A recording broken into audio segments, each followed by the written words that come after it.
الرحيم وما منع الناس أن يؤمنوا إذ جاءهم الهدى إلا أن قالوا أبعث الله بشرا رسولا قل لو كان في الأرض ملائكة يمشون مطمئنين لنزلنا عليهم من السماء ملكا رسولا قل كفى بالله شهيدا بيني وبينكم إنه كان بعباده خبيرا بصيرا ومن يهد الله فهو المهتد ومن يضلل فلن تجد لهم أولياء من دونه ونحشرهم يوم القيامة على وجوههم عميا وبكما وصما مأواهم جهنم كلما خبت زدناهم سعيرا ذلك جزاؤهم بأنهم كفروا بآياتنا وقالوا أإذا كنا عظاما ورفاتا أإنا لمبعوثون خلقا جديدا أولم يروا أن الله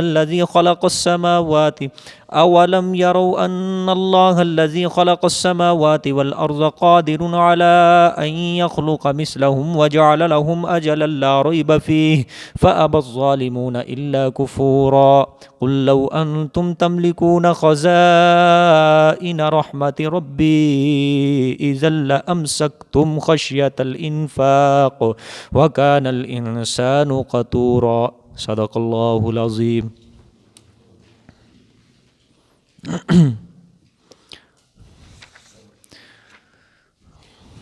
گزشتہ سبق میں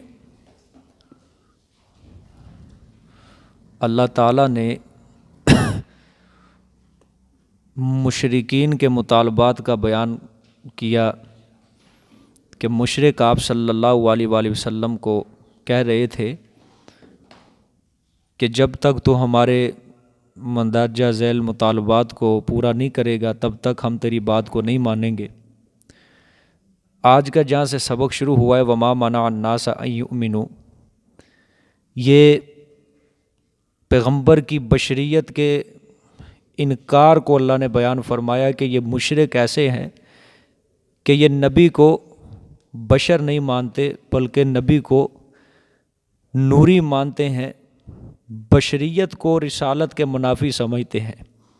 ترجمہ دیکھیں، وما منع الناس، اور نہیں منع کیا لوگوں کو، ان یؤمنوا، یہ کہ وہ ایمان لائیں، اذ جاءہم الہدی، جب کہ آ گیا ان کے پاس ہدایت نامہ، الا ان قالوا ابعث اللہ بشرا رسولا، مگر یہ کہ کہا انہوں نے ابعث اللہ، آیا بھیجا اللہ پاک نے بشر الرسولہ، بشر کو رسول بنا کر. آگے پھر دیکھ لیں، یہ شکوہ تھا. آگے اللہ نے اس کا جواب آپ صلی اللہ علیہ وسلم سے فرمایا، قل لو کان فی الارض، فرما دو میرے پیغمبر، لو کان فی الارض، اگر ہوتے زمین کے اندر ملائکۃ، ملائکہ، یمشون، چلتے پھرتے، مطمئنین، اطمینان کرنے والے یعنی بسنے والے، لنزلنا علیہم، تو البتہ ہم اتارتے، علیہم، اوپر ان کے، من السماء، آسمان سے، ملکن، فرشتے، رسولہ، رسول. بڑا سادہ سا، بڑا عجیب سا اللہ تعالیٰ نے اس کا جواب رحمت فرمایا صلی اللہ علیہ وسلم. مشرکین نے کہا کہ ہم بشر کی رسالت پر ایمان نہیں لائیں گے، کیونکہ اگر اللہ کو رسول بنا کر بھیجنا ہی تھا تو کسی فرشتے کو رسول بنا کر بھیجتے. یہ کیسا نبی ہے جو چلتا پیا بازاروں میں، جو کھاتا پیتا بھی ہے، ہم جیسے کام کرتا ہے، یہ تو کوئی نبی نہیں ہے. نبی تو نوری ہوا کرتا ہے، یہ بشر ہے. لہٰذا وہ بشر کی جو بشریت کو رسالت کے منافی سمجھتے تھے. وہ کہتے تھے ہم اگر مانیں گے تو کسی فرشتے کو نبی مانیں گے، ہم بشر کو نبی نہیں مانیں گے کبھی بھی. اللہ تعالیٰ نے جواب فرمایا کہ اللہ تعالیٰ نے فرمایا میرے پیغمبر کہہ دو، دیکھو زمین کے اندر کون آباد ہے؟ انسان آباد ہیں. تو پھر انسانوں میں سے اللہ نے فرمایا ہم نبی بنا کر بھیجتے. یہی مصلحت اور عقل کے مطابق تھا کہ انسان زمین کے اوپر بس رہے ہیں تو انسان کو ہی، انہی کے اندر سے انسان کو ہی نبی بنا کر بھیجا جائے. اگر زمین کے اوپر ملائکہ بستے، فرشتے بستے، تو ہم فرشتے کو کسی کو نبی بنا کر بھیج دیتے. لیکن چونکہ انسان بس رہے ہیں، ہم نے انسان کو ہی نبی بنا کر بھیجا تاکہ یہ ہم جنس ہو جائیں اور ایک دوسرے سے اس کی طبیعت کیا ہو جائے؟ مانوس ہو جائے، ایک دوسرے سے اس کی طبیعت کیا ہو جائے؟ مانوس ہو جائے۔ اگر ہم فرشتے کو نبی بنا کر بھیجتے تو تمہاری طبیعت مانوس نہ ہوتی، اس لیے بشر کو نبی بنا کر بھیجا تاکہ تبلیغ کے احکام سمجھنے کے اندر تمہارے اندر کیا ہو جائے؟ آسانی پیدا ہو جائے تمہارے لیے، ٹھیک ہے، تم اس سے مانوس ہو جاؤ، ٹھیک ہے۔ ایک جواب اللہ نے یہ دیا۔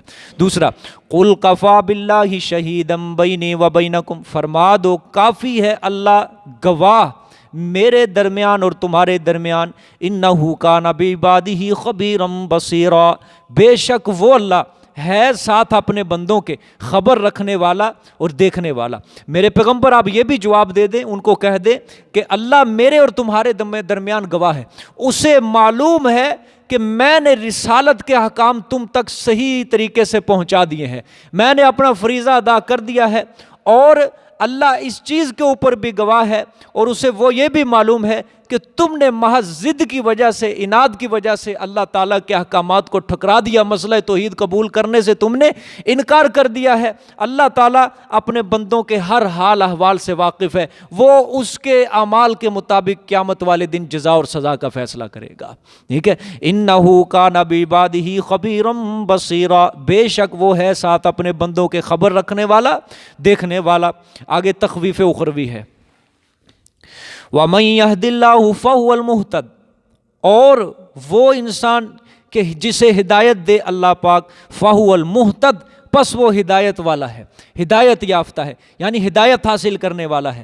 وَمَن يُضْلِلْ، اور وہ انسان جس کو اللہ گمراہ کر دے، فَلَن تَجِدَ لَهُمْ أَوْلِيَاءَ مِن دُونِهِ، پس ہرگز نہیں تو پائے گا واسطے ان کے کوئی کارساز، من دونہ، اس کے علاوہ، یعنی اللہ کے علاوہ، ٹھیک ہے۔ اللہ تعالیٰ نے فرمایا ہدایت اور ضلالت، ہدایت اور گمراہی صرف اللہ کے ہاتھ کے اندر ہے۔ اللہ جس کو چاہے ہدایت دے دے، اللہ جس کو چاہے ہدایت دے دے، اور ہدایت کے اوپر اس کو استقامت دے دے۔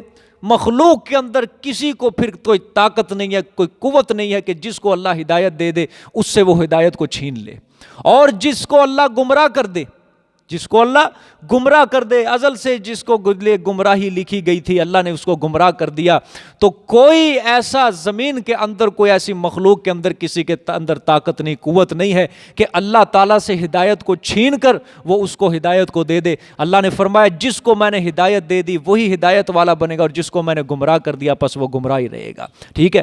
پس ہرگز آپ نہیں پائیں گے واسطے ان کے کوئی کارساز اس اللہ کے علاوہ، یعنی آپ کے ہاتھ میں ہدایت اور گمراہی کا قدرت نہیں ہے، ہدایت اور گمراہی صرف اور صرف میری قدرت کے اندر ہے، ٹھیک ہے۔ آگے، وَنَحْشُرُهُمْ يَوْمَ الْقِيَامَةِ عَلَى وُجُوهِهِمْ عُمْيًا وَبُكْمًا وَصُمًّا، اور ہم اٹھائیں گے ان کو قیامت کے دن، یعنی مشرکوں کو، کافروں کو قیامت کے دن اٹھائیں گے۔ کس طرح؟ کیفیت، عَلَى وُجُوهِهِمْ، ان کے منہوں پر، الٹا منہوں پر، ٹھیک ہے۔ عُمْيًا، حالت کیا ہوگی ان کی؟ اندھے ہوں گے، وَبُكْمًا، اور گونگے ہوں گے، وَصُمًّا، اور بہرے ہوں گے، ٹھیک ہے۔ وہ کیا ہوں گے؟ بہرے ہوں گے۔ اللہ نے فرمایا قیامت والے دن سب کے اعمال کا نتیجہ میں ظاہر کر دوں گا۔ قیامت کے دن ہم ان گمراہوں کو کس طرح اٹھائیں گے؟ ان کے منہوں کے بل اٹھائیں گے، ان کے منہوں کے بل اٹھائیں گے، اور حالت ان کی کیا ہوگی کہ یہ سزا ان کو اس لیے دی جائے گی، یہ الٹے کیوں اٹھائے جائیں گے؟ یہ سزا اس لیے دی جائے گی کہ دنیا میں یہ ظالم الٹا چلتے تھے، دنیا میں کیا چلتے تھے؟ الٹا۔ مسئلہ توحید کو قبول کرو، یہ ہے سیدھا راستہ، شرک کے اوپر چلنا یہ ہے الٹا راستہ۔ یہ ظالم الٹے چلتے تھے، قیامت والے دن بھی ہم ان کو الٹا ہی اٹھائیں گے، اور حالت کیا ہوگی ان کی کہ اندھے ہوں گے، کیا ہوں گے؟ اندھے ہوں گے، گونگے ہوں گے، بہرے ہوں گے، ٹھیک ہے۔ یعنی دنیا کے اندر بھی یہ حق کو دیکھنے سے اندھے تھے، اور وَبُكْمًا، اور حق کو بیان کرنے سے یہ گونگے تھے، اور حق کو سننے سے یہ بہرے تھے۔ قیامت والے دن بھی ہم ان کی ایک بار یہ حالت کریں گے، اور یہ جو مشرکین کی، کافروں کی یہ قیامت والے دن یہ حالت ہوگی، یہ ابتدائی حالت ہوگی ان کی، کیا ہوگی؟ ابتدائی حالت۔ لیکن بعد میں جب محشر کے میدان میں جمع ہوں گے پھر یہ ان کو سماعت اور بینائی کو واپس لوٹا دیا جائے گا، کیونکہ قرآن پاک کی دوسری آیات کے اندر ان کا بولنا، ان کا سننا سب ثابت ہے، ٹھیک ہے۔ یہ جو کیفیت ہوگی ان کی اندھا بہرا گنگا ہونے والی، یہ جب قبروں سے اٹھائے جائیں گے یہ ابتدائی کیفیت ہوگی ان کی کافروں کے مشرک. لیکن ان کا سننا، ان کا بولنا یہ بعد میں بحال کر دیا جائے گا، چونکہ قرآن پاک کی اور دوسری بہت زیادہ آیات اس چیز سے بری ہوئی ہیں اور احادیث متواترہ بھی اس چیز سے بری ہوئی ہیں، چونکہ یہ ابتدائی کیفیت ہوگی. وَمَأْوَاهُمْ جَهَنَّمْ، اور ان ظالموں کے لیے ٹھکانہ کیا ہوگا؟ جہنم ہوگا. اللہ اکبر. کلما خبت، جب ذرا دھیمی ہوگی. جہنم کی آگ جب ذرا، آپ کے نسخے میں بجھنا لکھا ہے، اس کا ترجمہ بجھنا نہیں کرنا ترجمہ. کلما خبت، جب دھیمی ہوگی آگ. زدناہم سعیرا، بڑھا دیں گے ہم ان کو جوش میں، بڑھا دیں گے ہم ان کو جوش میں. اللہ نے فرمایا ان کو گمراہوں کا ٹھکانہ جہنم ہوگا. جب آگ تھوڑی سی دھیمی ہونے لگے گی ہم اس آگ کو اور بھڑکا دیں گے. جب وہ آگ دھیمی ہوگی ہم اس آگ کو کیا کر دیں گے؟ اور بھڑکا دیں گے. ٹھیک ہے، آگے دیکھیں. اب اللہ تعالیٰ یہ سبب عذاب بیان فرمائیں گے، سبب سزا، یہ کیوں ان کو عذاب دیا جائے گا.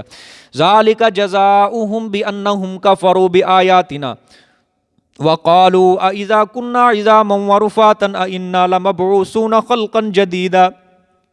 یہ سزا، ذالک جزاؤہم، یہ بدلہ ان کا، بانہم، بسبب اس بات کے بے شک انہوں نے کیا کیا؟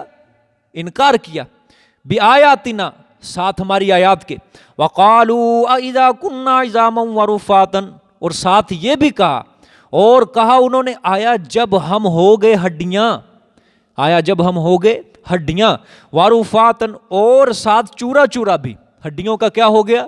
چورا چورا. انا لمبعوثون خلقا جدیدا، آیا بے شک البتہ اٹھائے جائیں گے ہم خلقا جدیدا، نئی پیدائش کے ساتھ. یہ سزا اللہ نے فرمایا اس لیے دی جائے گی. یہ بات یاد رکھنا، یہ مشرکین مکہ جو تھے یہ حشر و نشر کے منکر تھے. حشر و نشر کے کیا تھے؟ منکر تھے. مرنے کے بعد دوبارہ زندگی کے یہ قائل نہیں تھے. قیامت کے جب مرنے کے بعد دوبارہ زندگی کا قائل نہیں تھے تو پھر قیامت کے بھی کیا ہو گئے؟ منکر ہو گئے، کیونکہ قیامت والے دن سب کو اٹھایا جائے گا نا. ٹھیک ہے، یہ انکاری تھے اس چیز کے. اللہ تعالیٰ نے فرمایا یہ سزا ان کو اس وجہ سے دی گئی کہ ظالم یہ میری آیتوں کا بھی انکار کرتے تھے، اور مسئلہ توحید کا انکار کرنا یہ تو قابل تعجب تھا ہی، لیکن ظالم یہ ساتھ ساتھ حشر و نشر کا بھی انکار کرتے تھے، جزا اور سزا کے فیصلے کے دن کا بھی یہ کیا کر دیتے تھے؟ انکار کر دیتے تھے. ٹھیک ہے، آگے اللہ نے ان کا اسی چیز پہ جواب دیا. قیامت پر اللہ نے عقلی دلیل دی ہے. سبحان اللہ. اولم یروا ان اللہ الذی خلق السماوات والارض قادر علی ان یخلق مثلهم وجعل لهم اجلا لا ریب فیہ. کیا نہیں دیکھا انہوں نے؟ کیا نہیں دیکھا انہوں نے؟ اچھا، یہ جو رویت ہے نا، رویت دیکھنا، یہ علم کے معنی میں ہے. اس کا دوسرا ترجمہ اور بھی ہوتا ہے، کیا نہیں جانتے وہ.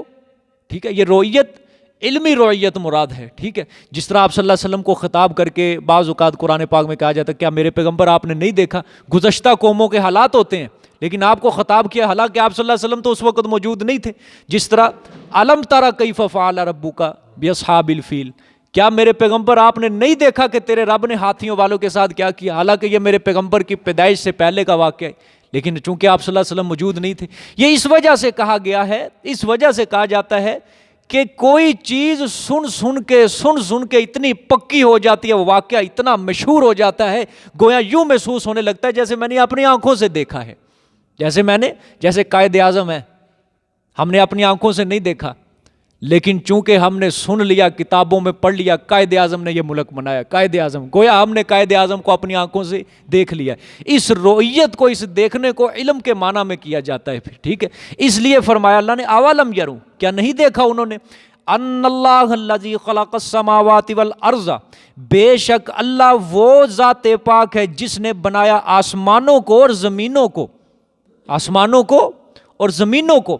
ٹھیک ہے، اچھا، قادر علی ان یخلق مثلهم وجعل لهم اجلا لا ریب فیہ، قادر ہے اوپر اس بات کے یہ کہ وہ پیدا کرے مثلهم، ان کی مثل، کیا کرے؟ ان کو دوبارہ پیدا کرے ان جیسے. اللہ قادر ہے، سمجھ آئی ہے؟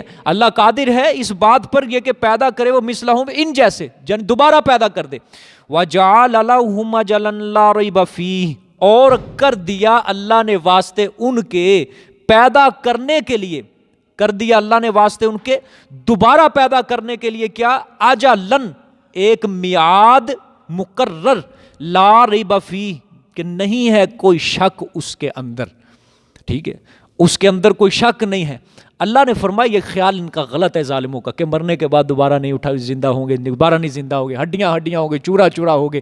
یہ تو عقل کے اوپر پرکھ رہے ہیں یہ اللہ تعالیٰ کی قدرت کو، ٹھیک ہے۔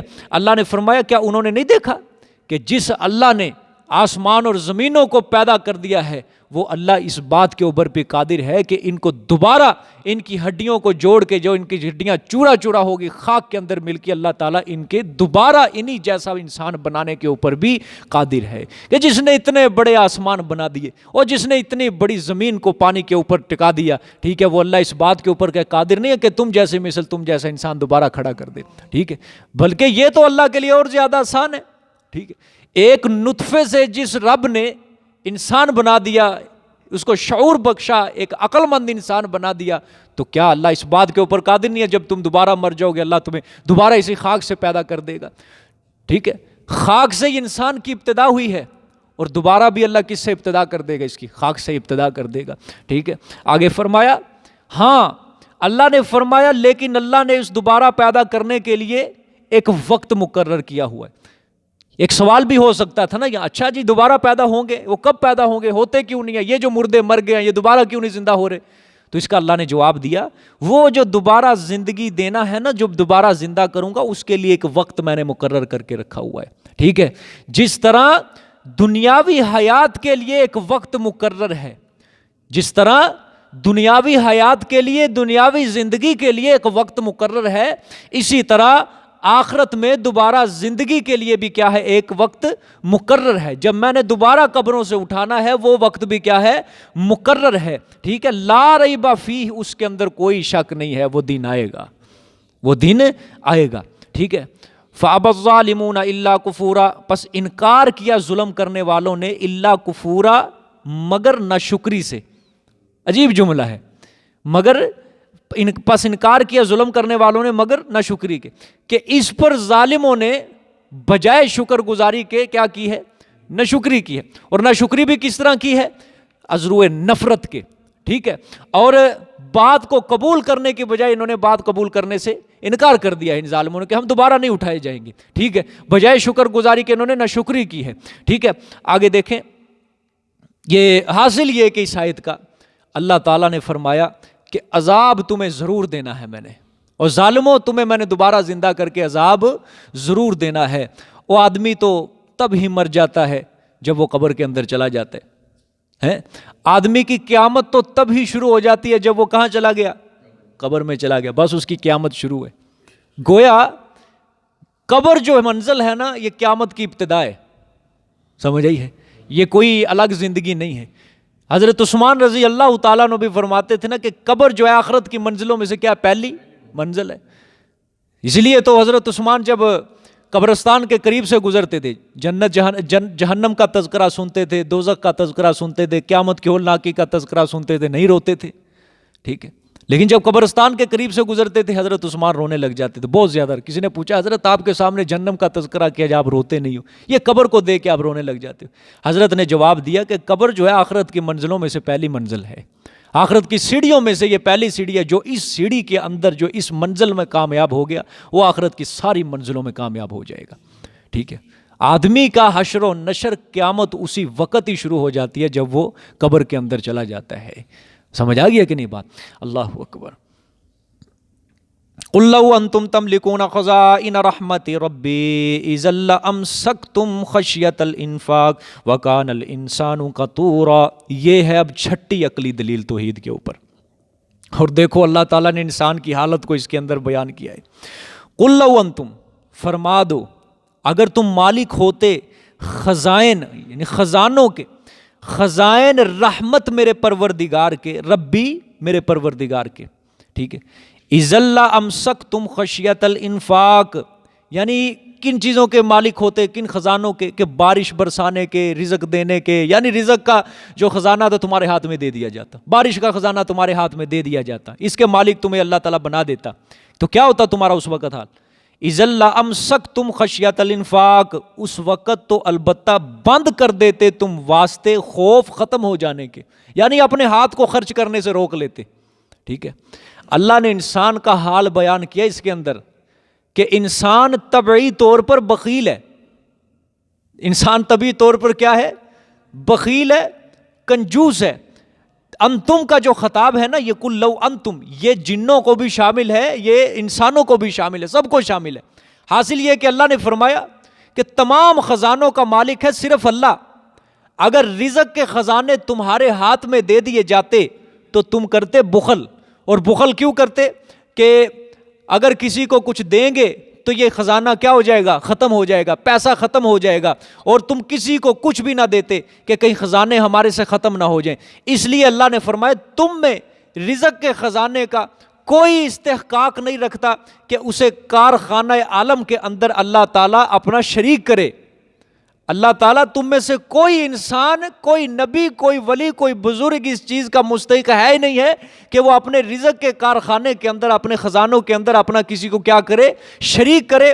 اس لیے اللہ تعالیٰ نے یہ رزق کی جو چابی، رزق کی کنجی، رزق کے خزانے صرف اپنے قبضہ قدرت کے اندر رکھے ہیں، صرف اپنے پاس رکھے ہیں. اگر تمہیں دیکھو انسان، صرف اللہ نے لو انتم فرمایا، عام خطاب کیا اللہ تعالیٰ نے. فرما دو میرے پیغمبر، اگر تم مالک ہوتے خزائن میرے پروردگار کی رحمت کے، اذا لامسکتم خشیۃ الانفاق، تو اس وقت البتہ بند کر دیتے تم واسطے خوف ختم ہو جانے کے. ٹھیک ہے، آگے فرمائے وکان الانسان قتورا، اور ہے انسان دل کا تنگ. ٹھیک ہے، اللہ تعالیٰ نے، اب مفسرین نے فرمایا ہے یہ آیت، اختلاف ہے مفسرین کا. بعض کہتے ہیں یہ جو آیت ہے یہ صرف مشرکوں کے بارے میں ہے، لیکن جمہور مفسرین اس بات کی طرف ہے یہ آیت عام ہے، ہر انسان کے اوپر یہ آیت ہے، ہر انسان کے اوپر یہ آیت ہے. ٹھیک ہے، کہ انسان کی اللہ تعالیٰ نے طبعی حالت کو بیان فرمایا ہے کہ تیری طبیعت کے اندر کنجوسی ہے، بخیل ہے. تیری طبیعت کے اندر کیا ہے؟ کنجوسی ہے، بخیل ہے. ہاں، اللہ تعالیٰ نے یہ تیرے اوپر کرم نوازی کی، تیرے اوپر مہربانی کی کہ تجھے اپنے رستے کے اندر خرچ کرنے کی توفیق بخشی ہے. سمجھے؟ کیونکہ اللہ کے رستے میں خرچ کرنا کیا ہے؟ نیکی ہے. کیا ہے؟ نیکی ہے. اور نیکی سے شیطان کیا کرتا ہے؟ روکتا ہے.